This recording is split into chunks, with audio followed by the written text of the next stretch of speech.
Hello everyone. In the previous lecture, we were primarily seeing the development of the theory of Rasa in the field of Sanskrit literary theory.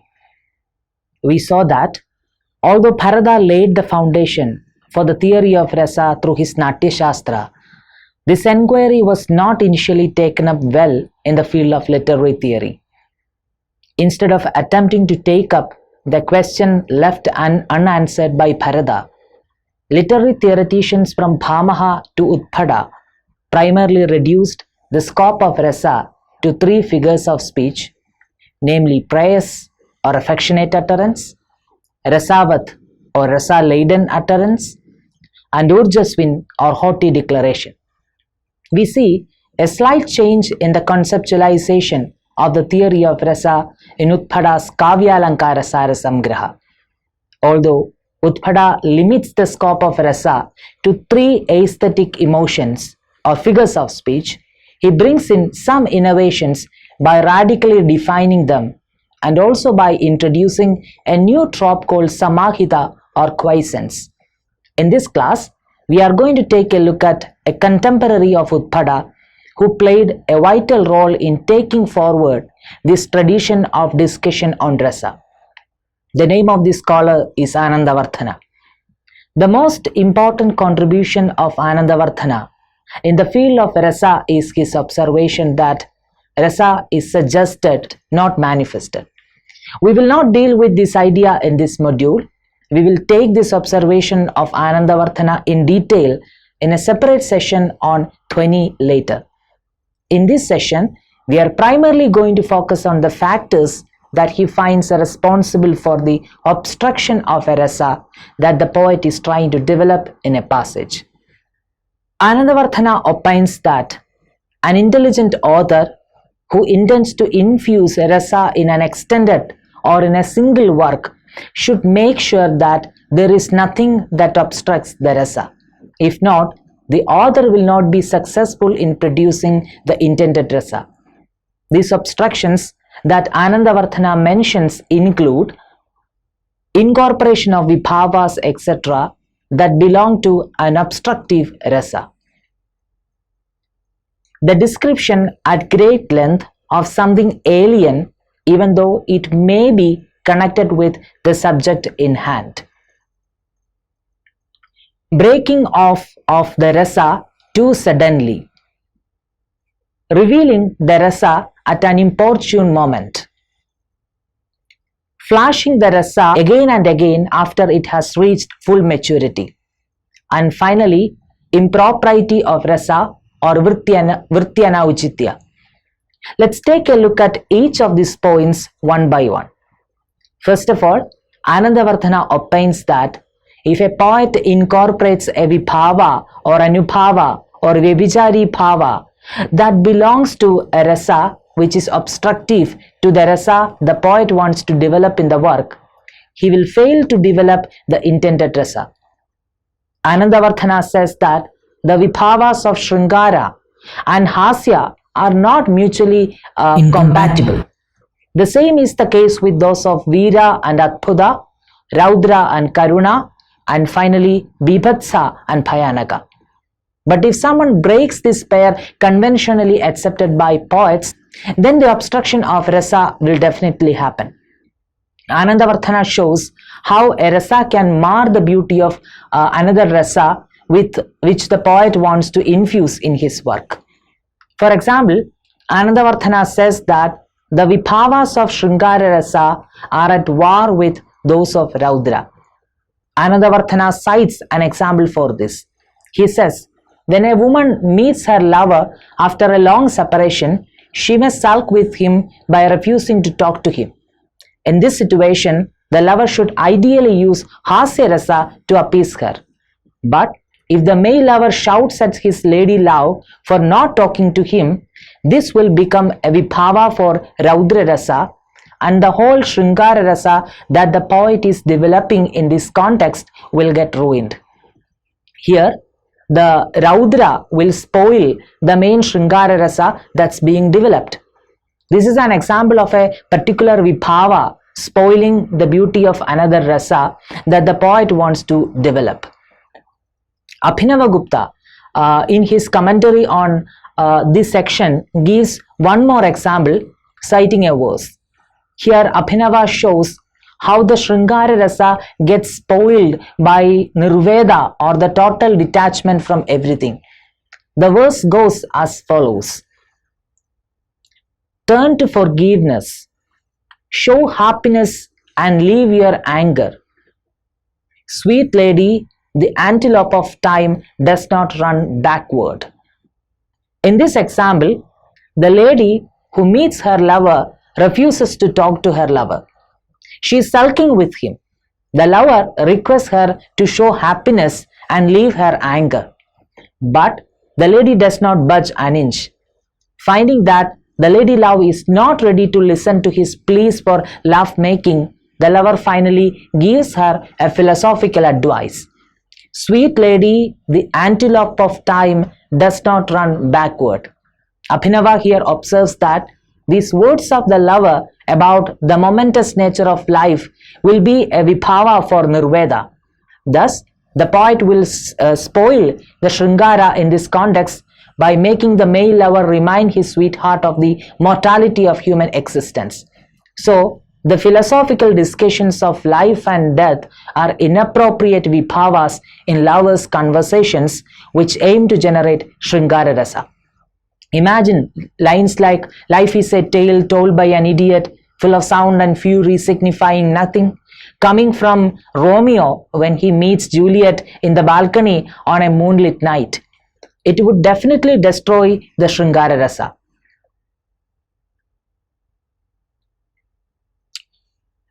Now, the second element which can ruin a dominant rasa is the description at great length about something which is either remotely related or not related to the subject matter in hand.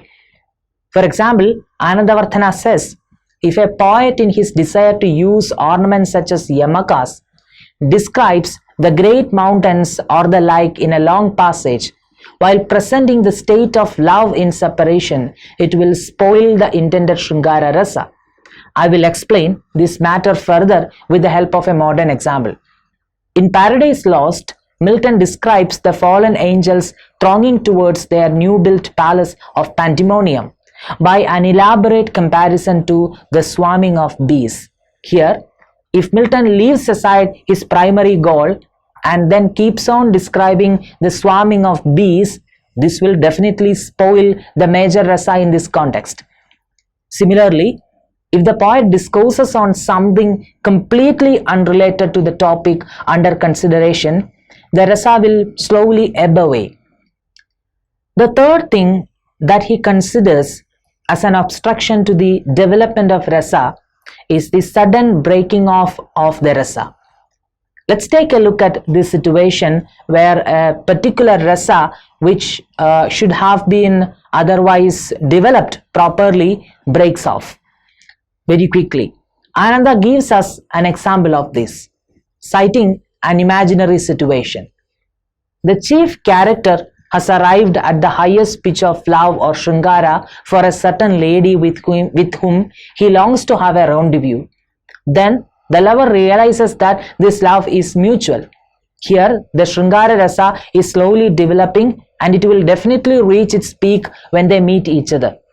But suddenly, the male lover abandons the Sringara Rasa and gets engaged in an activity that is completely unrelated to his original plan of having a rendezvous with his lover. This is a perfect example of the sudden breaking off of a dominant rasa. The third obstruction to the development of a dominant rasa is the inopportune revelation of a rasa that does not suit the context. Ananda proceeds to give an example for an inopportune revelation of rasa. A battle has begun in which many great heroes are dying, and now we have a hero who is experiencing love in separation. This is an example of the revelation of a rasa at an inopportune moment. Abhinavagupta further elaborates on this example given by Ānandavardhana.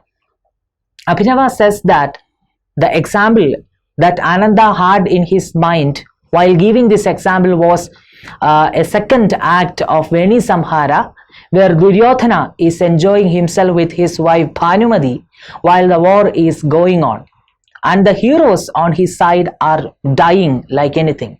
Ananda says that in such a case, one cannot use the excuse that the character in the tale has been driven out of his senses by fate, because the chief reason for a poet's writing is to produce rasa.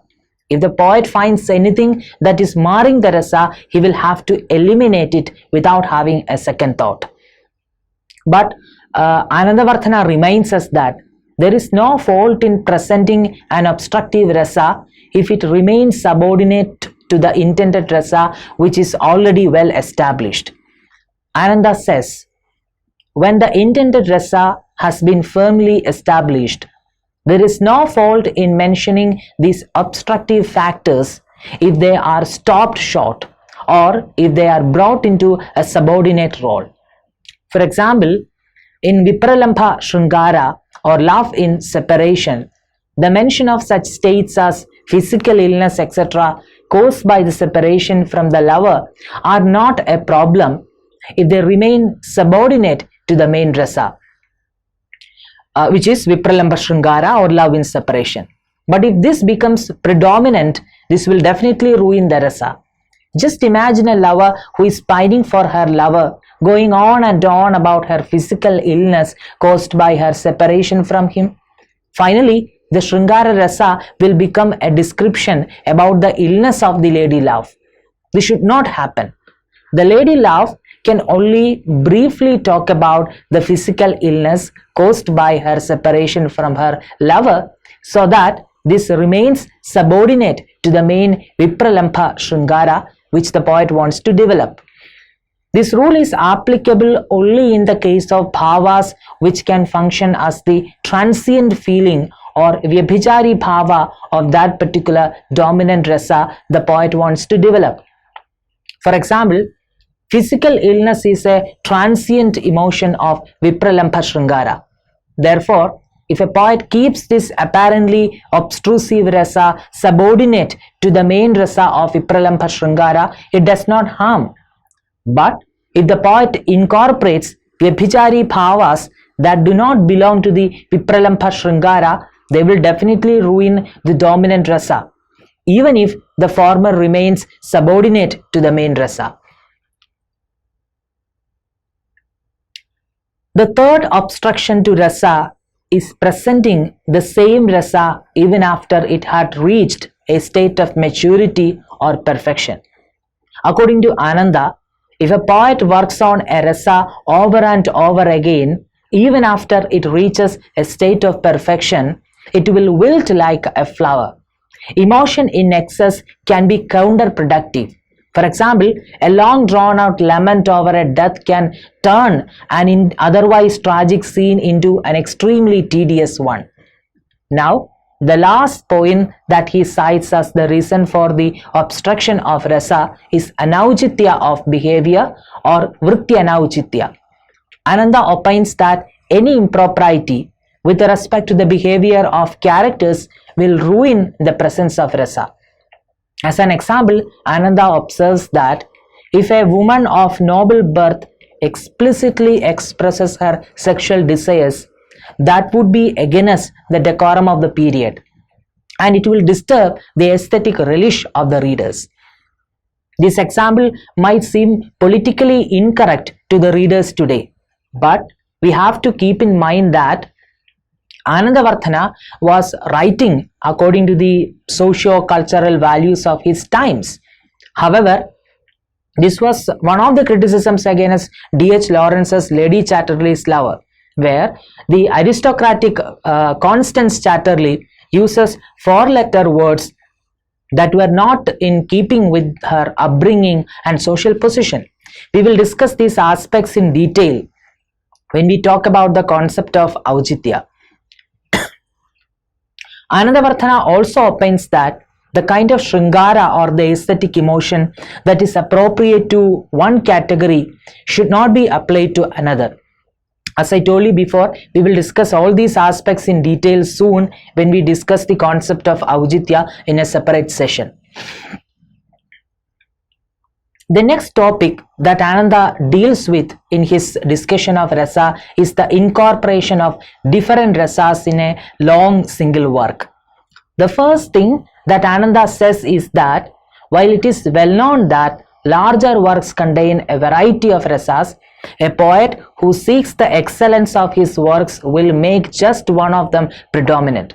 Ananda says, in larger works such as Mahakavyas or Natakas, many rasas are found dispersed in major and minor functions. While this is well known, an author who aims at a high degree of beauty for his work will make just one of these rasas predominant over the others. This is the more proper way. Ānandavardhana further emphasizes the importance of following the proper procedure for developing the rasa by quoting a verse that presents rasas as the vital force in kavya. He says, the principal object of the work of poets are the rasas and the like. In constructing them, he must be constantly on guard. A work that lacks rasa is a deep reproach to a poet. By it, he ceases to be a poet and is forgotten by others. It is true that the ancient poets gained fame without chaining their language to rules, but a wise man will not abandon our system in reliance on them. Ananda held that a poetic composition would be able to evoke rasa only if the poet who produces it experiences that rasa to the maximum extent possible. Emphasizing this point, Ānandavardhana in his Dhvanyāloka referred to the first kavya, the Ramayana, where kavya issued forth from the author's intense grief at the death of a pair of mating birds at the hands of a hunter. Valmiki, who happens to see a hunter kill a mating bird, curses the hunter out of his intense grief. The intensity of this sorrow makes him spontaneously utter a verse, a form that's outside the realm of ordinary speech. Summing up his observations, Ananda said that if a poet brims over with rasa, poetry will also be laden with rasa. If not, it will remain bereft of rasa. Rasa here is conceptualized as the passionate intensity with which a writer feels about an incident or person. This is definitely somewhat reminiscent of Wordsworth's definition of poetry as the spontaneous overflow of powerful feelings. It is interesting, however, that Ānandavardhana also considered rasa as a figure of speech. According to Ananda, there can be situations where rasa remains subordinate to a vakyartha. In that situation, that rasa is called rasavat.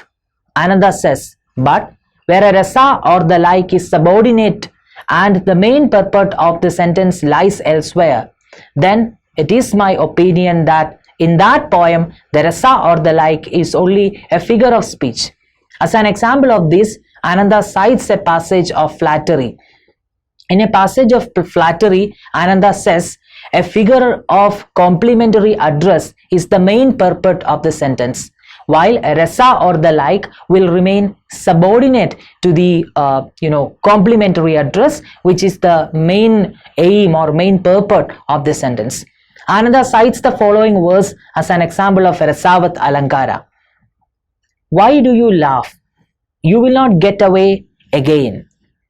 Now that I have finally caught you. Pitiless man, what is this strange love of travel that drove you from me? So speak your enemies' wives, clinging to the necks of their husbands in their dreams, only to weep aloud when they wake to the empty circles of their arms. This is a verse where the poet presents the lament of a wife to her husband who is desired by even the wives of his enemies. After spending time with other women, the husband has finally come back to her. She, with profound grief, says that you, desired by all women in the world, will not be allowed to go away from me again.